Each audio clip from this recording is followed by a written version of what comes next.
About an alleged murder plot involving current and former Florida prison guards who are also members of the KKK. A court filing now says the investigation all started when the FBI was alerted by a confidential informant inside the Klan.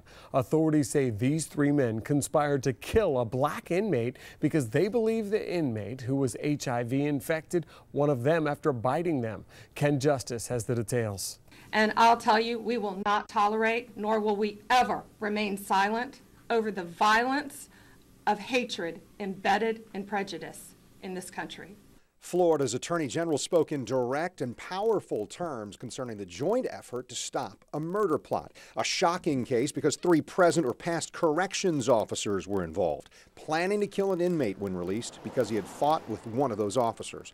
Disturbing because of their alleged ties to the Ku Klux Klan. Unusual and unexpected, but not unheard of, according to experts tracking hate groups. I think it's a very, very unusual case in this day and age. Historically, of course, the prisons and police departments, particularly in the Deep South, and that very much includes Florida, were filled with Klansmen. But that hasn't been true for many years. It's very unusual to come across these cases. The Southern Poverty Law Center says racism is alive and well, even though America has evolved in the past 50 years from a civil rights standpoint. Prisons, though, are a dangerous, violent place, and Florida's prisons continue to endure scandal concerning the treatment of prisoners. I think it's not entirely surprising to see the problems that Florida has seen with racism in the Department of Corrections.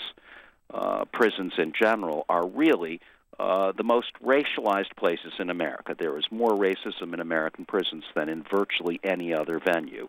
Working with multiple agencies, including the FBI, the Attorney General says those corrections officers conspired to kill and then took the bait when agents offered what looked like proof of the killing. A lot of times in these cases, you'll have people come in and say, I really didn't mean it. Well, when we staged this crime scene, when the FBI staged this crime scene, and these photographs were shown to each of these men, they expressed they were happy about it.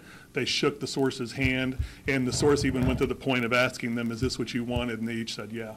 And they were happy about it. They were literally happy about it. Just to explain a little more about what